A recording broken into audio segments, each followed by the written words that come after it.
Toliko nerazumljivih, toliko neumnih stvari je v tem poročilu, da se jaz čudim, da ga resni ljudje resno jemljejo. Ne govorim samo o posestvu v Trenti. O posestvu v Trenti. 1500 oziroma 15.000 kvadratnih metrov. Pa ne bi bilo to koruptivno, če je nekdo plačal za to posestvo, za gradbeno parcelo, obsoči na neki elitni lokaciji, plačal Janezu Janši 131.000 evrov, ne milijon, 1000 evrov. To naj bi bilo koruptivno, dogovorjeno. Polovico tega nagrabljenega koruptivnega denarja, ki naj bi bil morda 210.000 evrov, torej kar polovico tega naj bi nekdo priskrbel koruptivno, ker naj bi 10-krat preplačal tisto parcelo, da ni drugi kup. Kakšni ljudje pa so pisali to poročilo? Kakšni ljudje? In to poročilo je dokončno, brezprizivno, Pika, Obsodba. Ja, kje pa živimo? Ali je ta komisija, ki je preiskovala, več kot eno leto preiskovala, 9 let Janše, to se pravi 9 let, v ta čas je bil ali predsednik vlade ali pa poslanec. Ves ta čas, ko je tudi ugotovila, da je dobil 180 evrov avtorskega honorarja, to se pravi tako daleč, tako točno so vse preverjali. Kako to, da ta komisija ni odkrila tistih 6 ali 8 milijonov, ki jih je dobil od Patrije?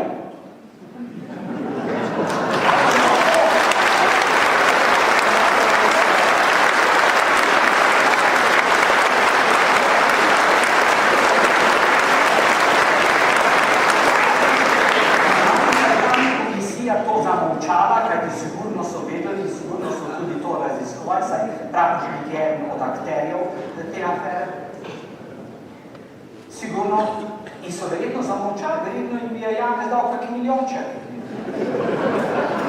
No,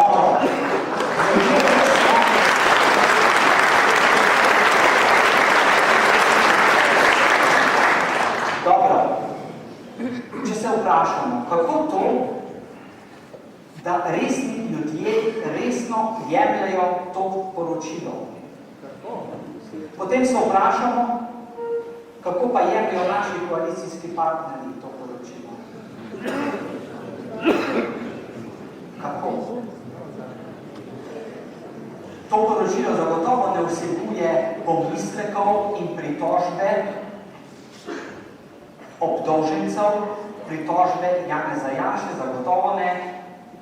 To je tudi Klemenčič priznal, da tega niso niti smatrajo za pomembno, kajti številke same govorijo, številke, kot vemo, številke, kako so skupaj načarane, sem že govoril. Kako to, da so koalicijski partnerji predno bi slišali drugo plat medalje, predno bi vprašali Janeza Janšo, posluši predsednik vlade, kaj pa ti na to praviš, se to je grozno, kar notar piše. Predno so to rekli, so zahtevali odstop. Torej, to niso resni ljudje. In zakaj so tako pohiteli s tem? Zakaj niso vsaj priznali, če je velika diskrepanca med mnenjem protikorupcijske komisije in pa obdolžencem, potem mora nekdo to razsoditi. Počakajmo sodišče, da bomo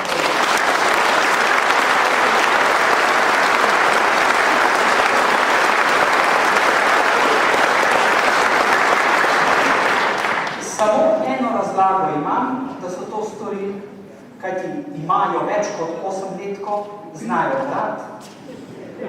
Samo eno, da je bilo preddogovorjeno, da bodo takoj zahtevali odstop.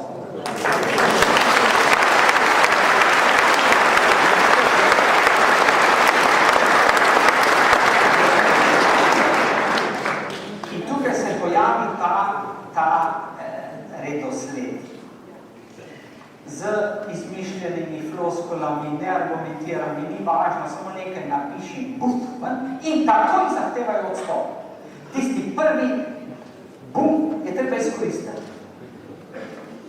Tako je bilo pri vseh teh aferah, tako je bila Depalavas, tako je bila Partija, tako je tudi to. In seveda, to se pravi, takoj se hitro zalažijo, hitra likvidacija.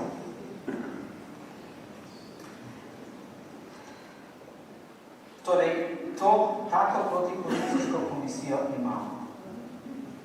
In ta naj bi bila zadnja inštanca o odločanju, ali naj še imamo predsednika vlade ali ne.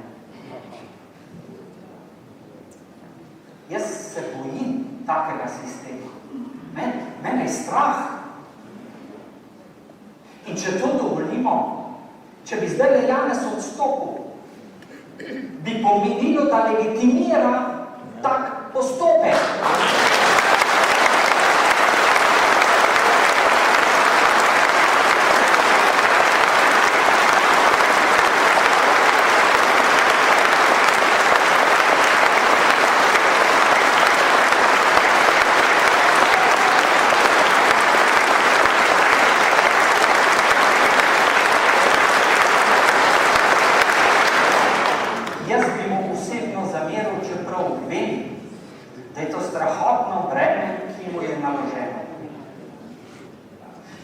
Ampak nismo mi iz njega naredili simbol demokracije, svobode in ponosa.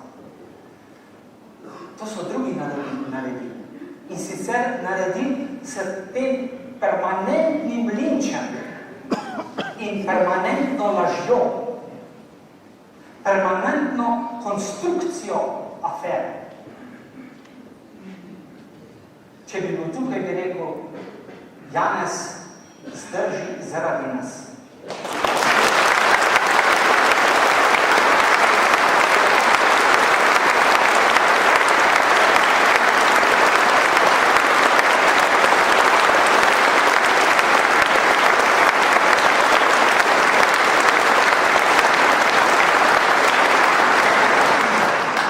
Vsem tistim, ki ga ali sovražijo, ali pa ga morajo sovražiti.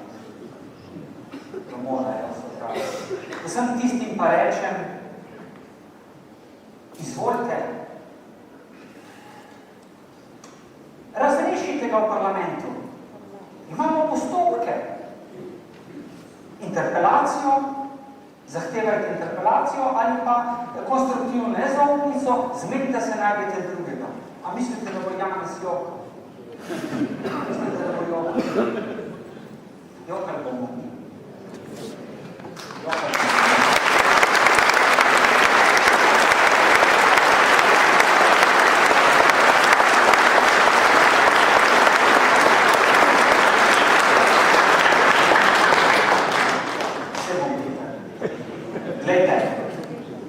Glede protikorupcijske komisije.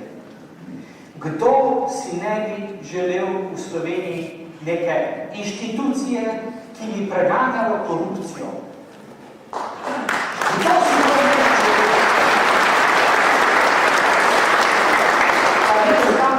Potrebujemo neko računsko sodišče, potrebujemo računsko policijo. Mi se moramo osvoboditi te, bi rekel, ujetosti države v koruptivna omrežja. Mi se moramo osvoboditi teh, ki neprestano črpajo, pa ne samo Ljubljansko banko, ampak vse državna podjetja. Kdo si ne bi želel več poštenosti v Sloveniji? Samo kdo naj to izvaja? Ta protikorupcijska komisija? Ta komisija? Glede, ni samo Janez Janša žrtev teh postopkov, mnogo jih je.